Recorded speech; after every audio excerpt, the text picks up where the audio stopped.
السلام عليكم ورحمة الله وبركاته. أهلا بكم في مطبخ زوج النجار. والنهارده هنعمل حاجة حلوة سهلة وبسيطة جدا، مكوناتها كلها إن شاء الله تبقى موجودة معانا في البيت، يعني حاجات بسيطة، ولو جبناها من بره بتبقى غالية أوي، فعلى قد ما نقدر بنحاول نقتصد إن احنا نعملها في البيت، حتى ولو طلعت شبيهة ليها بس إن شاء الله تطلع جميلة جدا. هنعمل النهارده البقلاوة بالكريم كراميل بطريقه سهله جدا جدا. يلا تابعوا معايا لحد اخر الفيديو. ان شاء الله عجبتكم الوصفه، لايك وشير وتفعيل زر الجرس عشان يوصلكم مني كل جديد في مطبخ زوج النجار. يلا نشوف عملناها ازاي. انا معايا هنا لفه جلاش نص كيلو، معايا باكو كريم كراميل دريم او اي نوع يعجبك جيبيه. قبل ما هنبدا نعمل دولت نشوف التجهيزات اللي هنعملها على البوتاجاز على ما نعمل الجلاش بتاعنا.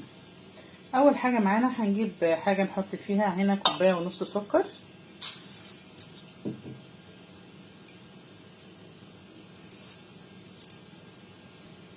معانا كوبايه ميه. طبعا ده هنعمل السيرم بتاعنا او الشربات بتاع البقلاوه. هنحط معاها عصره نص ليمونه ورشه فانيليا، وهرفعهم على البوتاجاز. انا عايزه اعمله مش ولا تقيل ولا خفيف، في المتوسط كده. تاني حاجه هجهزها، هجيب باكل كريم كراميل.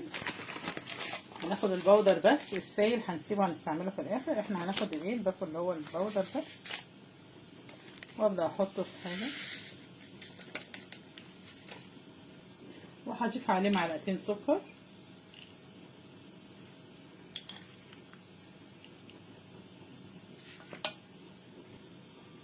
وهنضيف عليهم كوبايه لبن.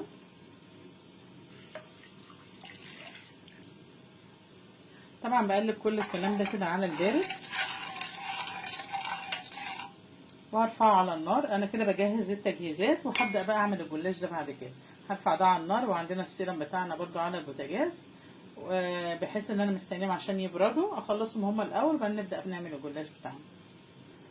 كده انا عندي نص كيلو الجلاش ده، انا هقسمه نصين، يعني الورق بتاعه بالتقريب كده هاخد نص لوحده ونص لوحده.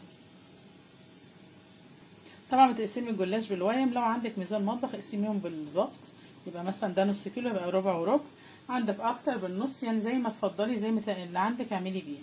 كده انا قسمتهم نصين. طبعا هنا انا بجيب الاول، بجيب معايا سمنه، بخليها متسيحه شويه مش سخنه، تبقى دافيه بس بسيط عشان افكها بس. سمنه او زبده المتاح ليكي اعملي بيه.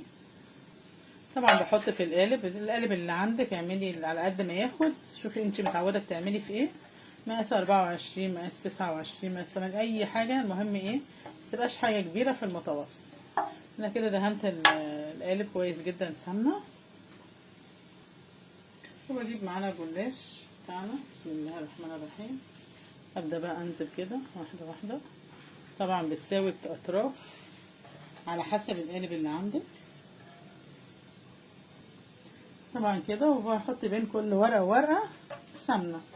طبعا الجلاش بيحب السمنه كتير عشان يطلع معاكي ان شاء الله مظبوط. انت بتساوي الاطراف زي ما انت على حسب القالب اللي عندك، بس بين كل ورقه بنحط معلقتين سمنه.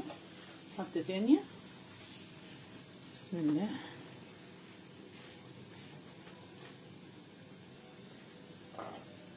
نفس الوضع، واحط سمنه،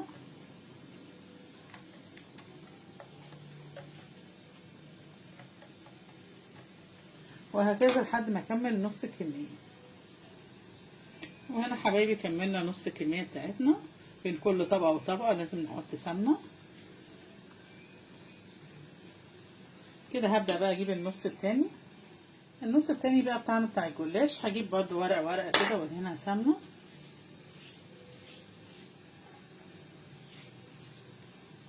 هبدا بقى كده ابرمها، اعملها زي رول كده. بس طبعا بدهن كده كل ما اقلبها احط شويه سمنه. طبعا انا عشان اعملها مقاس الصينيه،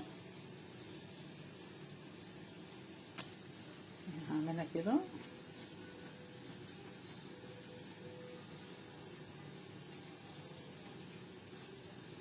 طبعا كده انا هعملها ورقتين في بعض، ورقه واحده هتبقى خفيفه جدا، فحابه اعملها اتنين في بعض.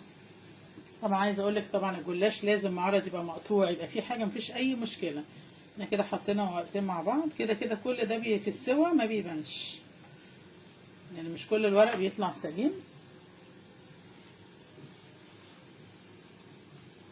هبدأ برضو كده اظبطه،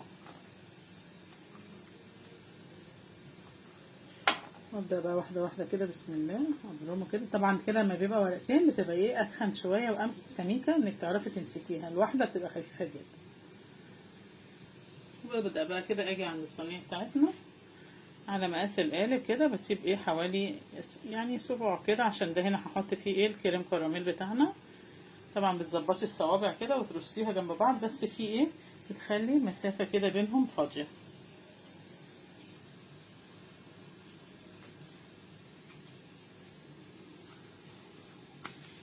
طبعا كده اهو انا بوريكم واحدة تاني اسهل ما يمكن، مفيش يعني مفيش اسهل من كده. طبعا عايزه اقول لكم الصوابع دي بتبقى طعمها تحفه، بتبقى مقرمشه وطعمها حلو جدا.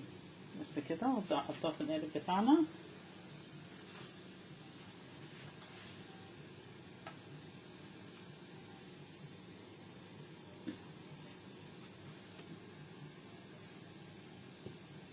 كده حبايبي عملنا الجلاش بتاعنا ورصيناه الرصه الجميله دي.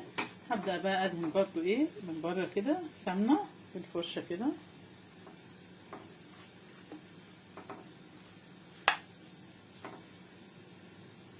وكده هدخله على الفرن درجه حراره 200. اول ما يستوي هطلعه اوريهولكم. طبعا احنا دخلنا الجلاش يستوى. هنا انا طفيت على النار اللي هو الكريم كراميل.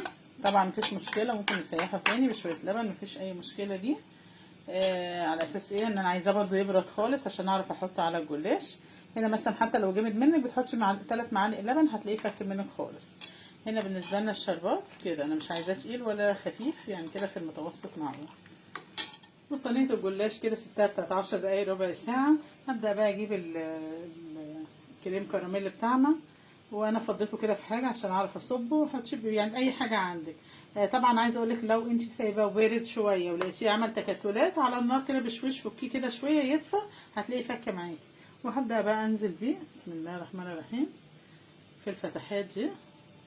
طبعا عايزه اقول لكم هو المفروض بعد ما بيخلص كده تحطيه في التلاجة حوالي يعني ربع ساعه نص ساعه كده، وهو بيتاكل ساقع جميل جدا.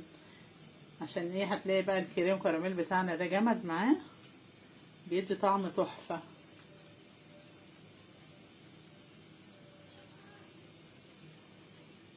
طبعا انا بحط كده عشان يدخل في الفتحات اللي احنا ايه اللي بين الصوابع وبين ارضيه الجلاش نفسها.